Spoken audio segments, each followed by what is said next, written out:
Well, let's just jump right back into adding and subtracting these polynomials. Now, there are two methods.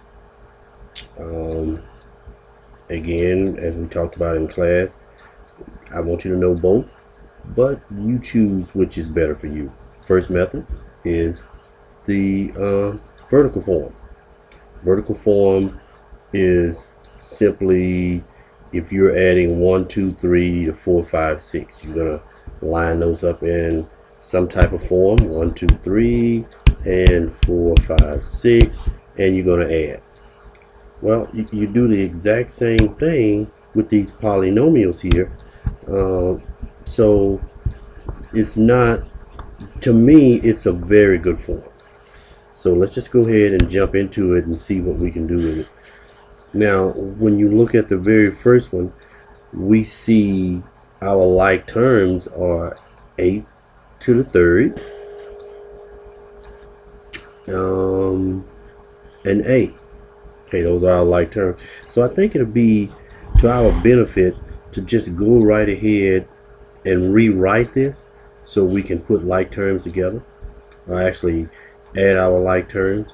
So 5a to the third is going to stay 5a to the third, but if you notice, we have a negative 6a and a positive 3a. So let's go ahead and combine those, and that will give us a negative 3a, and this will be plus 12a squared. Okay, so what I want to do here is I want to take this and go ahead and put it pretty much in standard form, and that's going to give me 5a to the third plus 12a minus 3a. Now I want to take my second polynomial and I want to look at it, and what I want to do is I want to align like terms underneath each other. So I have, and we're going to add, so let me put my plus sign out here. So I have 7a to the third. Now, square here. So if as I look at my negative 10a, I really don't have an a square. So what I'm going to do is I'm going to put a placeholder here, plus 0a to the second power because I don't have any, and then I'm going to use minus 10a. Okay, so now I'll draw my line, and like I said earlier, we'll just go ahead and add this up. So starting left to right, left, however you want to do it, we can start by 7 plus 5 is 12a to the third. Now 0 plus 12. Okay, great. 12a squared. That was my placeholder, that 0 I put there. And here my signs are the same, so they're going to stay. The rules say when the signs are the same, you just add and keep the common sign. So that's going to give me 13a. Okay, so again, vertically, it's not that complicated whatsoever. You just literally look at the equation and line them up, make sure terms that are alike are together.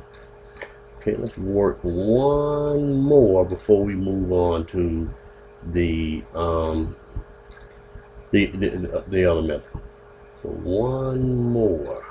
Maybe we can find one that's not quite so difficult to work. Okay, so let's try 11. So we use this for problem 2. So let's try 11z to the third minus 2z. And we want to add to that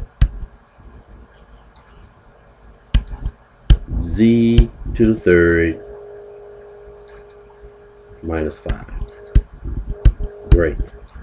So now we'll set them up, aligning these like terms.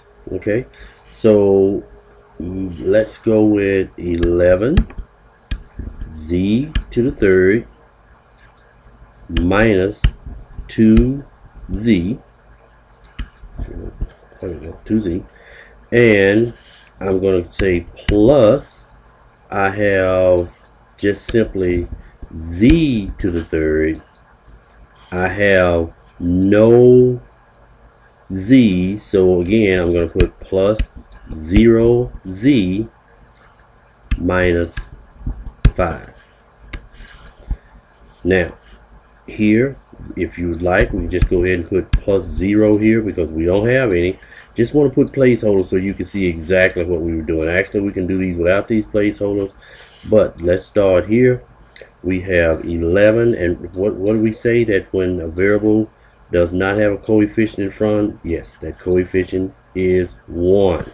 So we have 11 plus 1, that's going to give us 12z to the third minus 2z minus, because a negative 5 and 0 is a negative 5.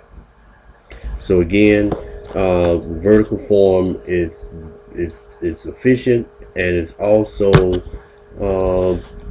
it's not complicated whatsoever. As long as you know how to line them up, put the place fillers in there if need be, and just add like terms as if we were adding any numbers vertically.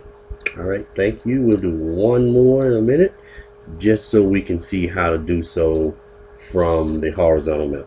See you there.